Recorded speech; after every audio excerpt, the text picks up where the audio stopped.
എന്തിനാ വരാൻ പറഞ്ഞേ? കാണാൻ. കണ്ടല്ലോ, ഇനി പൊയ്ക്കോട്ടെ. കണ്ട് കൊതി തീരട്ടെ, അപ്പൊ പറയാം. എന്നിട്ട് പോയിക്കോ.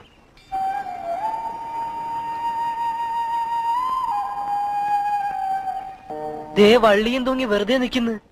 ഒരു ഡയലോഗ് പോലും വീണിട്ടില്ല. ഇവനെ എങ്ങനെയാ ഇതൊക്കെ പഠിപ്പിച്ചു കൊടുക്കുക? മാറുമാർ കണ്ട, നമ്മള് കണ്ട. കൊച്ചിച്ചായൻ എന്നെ കുറച്ച് കൂടുതൽ തല്ലേണ്ടതായിരുന്നു അല്ലേ? അതെന്താ? ആ തല്ലല്ലേ മിനിയെ എന്നോട് അടുപ്പിച്ചത്. എനിക്ക് ആദ്യം മുതൽ ഇഷ്ടായിരുന്നു. എപ്പ മുതല്? ആ ബുക്ക് അതെടുത്തപ്പം. Love and love only. ഇച്ചായമാരെ കുറിച്ച് ആലോചിക്കുമ്പോ പേടിയുണ്ട്. പേടിയില്ല, എന്നാലും ഓർക്കുമ്പോ മനസ്സിലൊരു തീക്കട്ട വീണ പോലെ.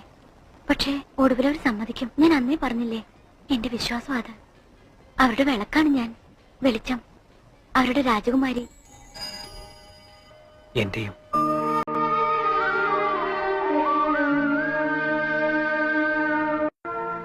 ദേ ഒരു ചിത്രശലഭം. ഞാൻ പിടിച്ചു തരാം.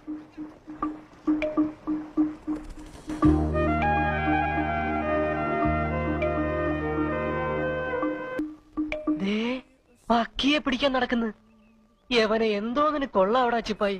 രാധാമാധവ, മിക്കവാറും അവൾ അവനെ ഇട്ടിട്ട് പോകും. നമ്മൾ ഗൗരവമായി ഇടപെട്ടില്ലെങ്കിൽ ഇന്നോടെ ഈ ലൈൻ തകരും. നീ വന്നേ. ആ മതി മതി മതി, നിർത്ത്, വീട്ടിൽ പോ. എന്താ? വേണ്ട, ഈ പരിപാടി ഇന്നത്തേക്ക് നിർത്ത്. എന്നിട്ട് നാളെ വേറെ വിധത്തിൽ തുടങ്ങാം.